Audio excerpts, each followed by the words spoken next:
Hello mga kautang! Welcome back again dito sa akin channel. Happy Saturday sa inyong lahat dyan. So, for today's video, itong loan app na ito ay bigyan natin ng update mga kautang. So, kung napanood nyo itong loan application na ito, nagpapautang na ito. Legit mga kautang, no? Na merong na-approve dito sa halagang 4,000 at 20 pesos lang yung deduction.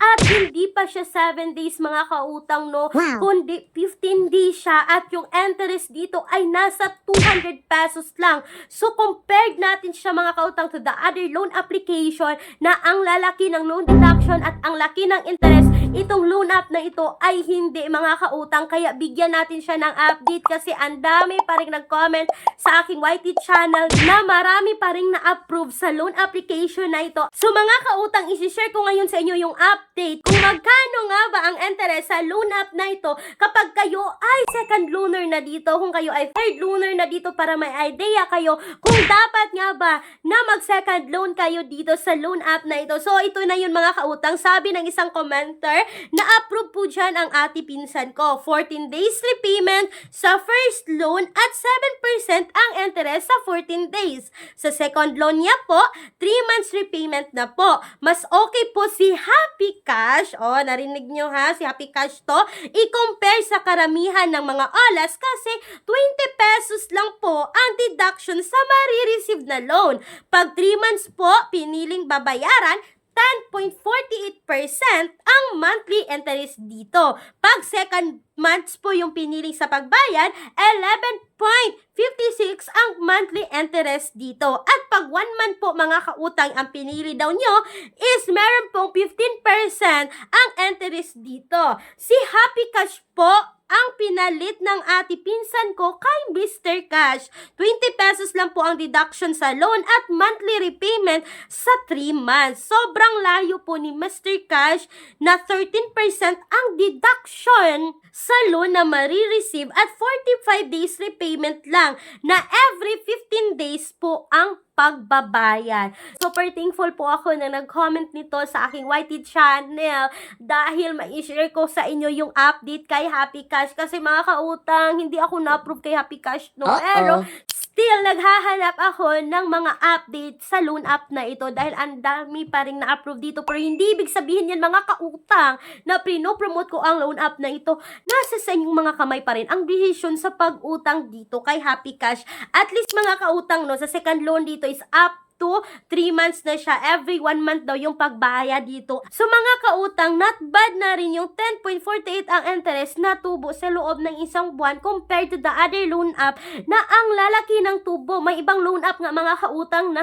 45% ang tubo sa loob ng 1 month. What? Diba ang laki? Kaya pala mga kautang, ang daming nagkagusto dito kay Happy Cash dahil mababa lang pala talaga yung interest ng loan app na ito. At mga kautang, sisikapin ko talaga na mag-reapply dito after 1 month para mabigyan ko kayo ng panibagong update na naman kung ako ba ay na-approve na dito or reject pa rin kay Happy Cash. Ewan ko mga kautang ko bakit ako na-reject dito kay Happy Cash, no? Pero ganyan naman talaga, hindi lahat ng mga utangan online is maa-approve tayo. May mga times din talaga na mare-reject tayo kahit gaano pa ka-legit ang isang loan app mga kautang. Paminsan-minsan is hindi talaga tayo maa-approve. Kaya may mga alternatives way tayo, may mga alternative loan app na pagpipilian natin kung tayo ay hindi talaga ma-approve sa isang loan app na inutangan na natin. So for example mga kautang, no, sa experience ko hindi ako na-approve kay Finbro.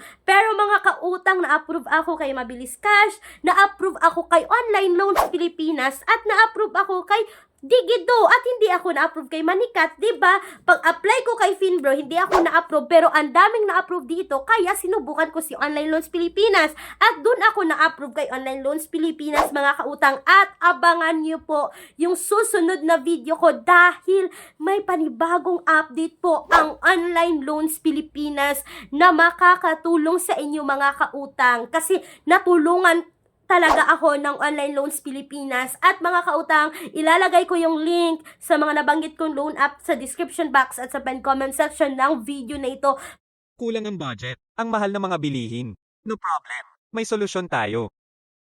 Gamit ang isang valid ID, makakautang ka na sa loob ng 10 minutes o mas mabilis pa. Mag-apply ng loan kahit anong oras, kahit gabi o kahit weekends or holiday. Maaaring i-check ang pinned comment sa video na ito, bisitahin ang link at mag-apply na. Pero hindi ibig sabihin na subukan nyo. Do a research pa rin mga kautang, no?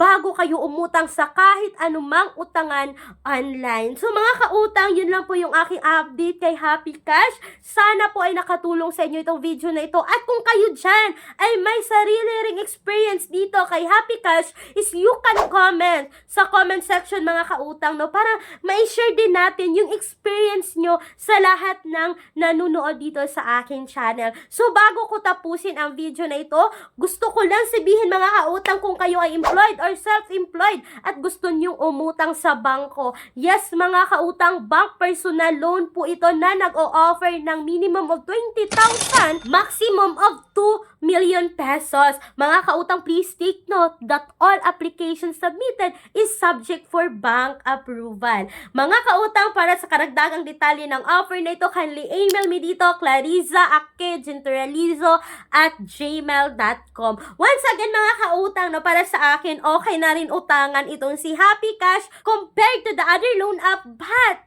mga kautang, hindi sponsor tong video na ito, no? Nasa sa inyong mga kamay pa rin ang desisyon sa pag-utang. Ako lamang po ay nagbibigay ng honest review sa loan app na ito.